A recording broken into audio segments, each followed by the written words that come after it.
Next, may I call upon Phra Sander from Wat Putta, the Netherlands, and he is a Buddhist monk, a Western Buddhist monk, and I'm certain that he is from the Netherlands, and because of the Buddhist teaching, and then he decided to become a monk and follow the Buddhist teaching.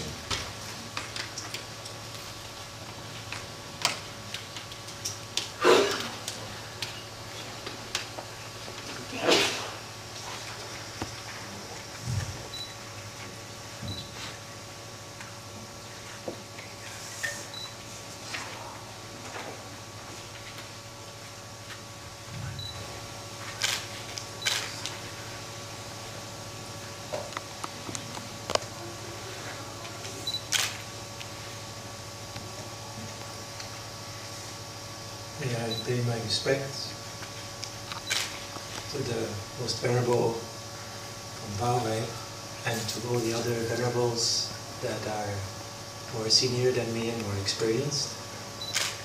And may I say good afternoon to all of you who have come here to gather together in peace and harmony from very different backgrounds, is my impression. For me, I usually, the last years, I have stayed mostly in Belgium, and some of you might know me from that place. I have only recently come to live in Holland, but originally I am from Holland. I have almost forgotten how it looks like. But I remember one thing very much from Holland, and that is gradually disappearing, which is the tolerance. And I think today is showing that that has not disappeared completely. And with this I'd like to start. I must say I haven't really prepared a full formal lecture, but I just like to share some experiences that I've had in the time that I have worked in Belgium. I should say that I have ordained in Thailand, of course, and have been living in Thailand until 2012. And then I started living in Belgium and helping to introduce meditation and also inspire people with the Buddhist teachings. There's actually a lot of inter-religious and peace experiences that I've experienced by myself, which are very inspiring to share. I remember, first of all, when the center in Belgium started in 2010. It's a former nunnery. And it used to be a place where maybe 50 nuns lived. And these nuns, they were intending to sell this property. I'm getting a bit into the details, but it's interesting. And they were going to sell this to a company, but to their regret, because they didn't want their place. They could not longer maintain it, but they didn't want it to be lost for a commercial purpose. So then we came to them, and they were prepared to refuse all other people who wanted to destroy the nunnery and make it into a company, and make it into a housing zone.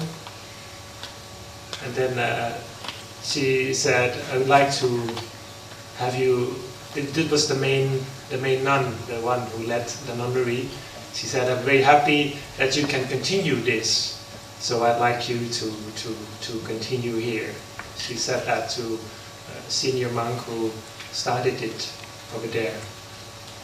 And that was Lopidi Chak Sutibalo. I think the most venerable will know him. And he was the first who started it there. And a similar experience we have experienced in Holland, that we have found that due to the changes in society, many churches are going empty. But the Christian church is very happy if it somehow continued in a spiritual way. Very often they are much happier to see that happening than to see those churches from being used in a commercial way. So this is an example which I've very much impressed, because I think that for me it would be pretty hard if a Buddhist temple would be continued by another religion. It would be hard for me to accept. But they could live with that and they felt inspired. So that indicated a lot of tolerance, and also indicated that we could meet each other that day. And also another thing that we have had several experiences in Belgium. Is a very traditional Christian country. I think next to Italy and Poland, it's the most Catholic country in Europe. And people ask you very traditional questions and very basic questions like, was the Buddha a god? Or they do not know anything about it. And the sort of questions you get also show that there is a lot of exchange that we can still do. And we can also learn a lot from them. And some of the people who come to our center, they told me that every year there's a day which they call, I'm not sure what it's called in English, I think it's called All Hallows, which in America became Halloween, right? Yes. And that is the day in Catholicism that people dedicate their good wishes, their good deeds to their relatives, to their ancestors, to their grandparents usually.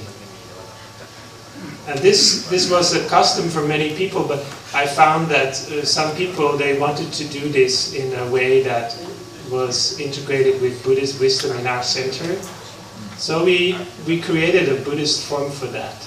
And actually this already exists in Thai culture.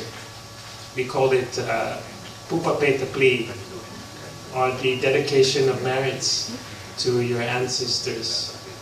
But we just changed, instead of doing that on the Buddhist holy day or the Buddhist Uposatha day, we moved it to doing it on the All Hallows Eve. So these kind of things is what we often discover, that we can actually integrate and learn from each other's tradition and build upon the goodness which is already there in every country. And in this I would like to cite the words of Longpa Ratchapavanachan, who said that, he said once that you cannot look down on any religion, because there must be at least there must be some goodness in those religions, that they have been able to build a country, build a culture, build a foundation for goodness. And there is actually a lot of goodness to be found in every religion. It doesn't mean that every religion is the same, or should be the same. We can learn from each other's differences, but we can also share and acknowledge our own lack, and then learn from the other. And teach also if the other would like to. So these are some experiences that I've had, and I think I'm very happy to see that here today there are many representatives from different religions, even in a time when it's not always easy to emphasize the differences and the unity, emphasize the unity in religions. And to this, I think that it's important sometimes that we leave behind too much the forms that we express ourselves in our religion, to find a shared common ground, as in the case of Pupapetapli and All Hallows Eve, which actually could be a shared tradition.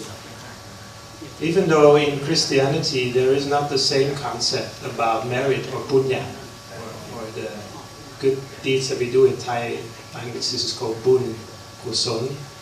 But there is still an idea that you can do something for your parents, or grandparents, or ancestors. So I think loving kindness, I think just now in the beginning somebody said that love and kindness, I think this was Paul Jamil, who said that loving kindness is actually in every religion, can be found in some way. I think this is something else very important. Also, I think every religion teaches some form of overcoming greed. This is another thing I think that every religion teaches, we can share. And another thing that is important these days, and that is, I think, we'll be able to learn a lot from the East, is mindfulness and meditation. These things are actually found in every tradition to some extent. But if we go deeper and put away the package of religion and just look at what is there, I think this is the future of many religions, can be that we learn more about these wisdom practices like meditation, mindfulness in our daily life. How can we do these things in a way that fits in with modern society? And then we do not need to ask too much about the differences or who are you, but more how can we do a practice to be a better person. So I think that is my ideas about peace in the modern society. So I'd like to thank you for inviting me. I'm not the greatest speaker, but I thought that well, at least I can share something from my experiences as a Western Buddhist. And thank you for your attention.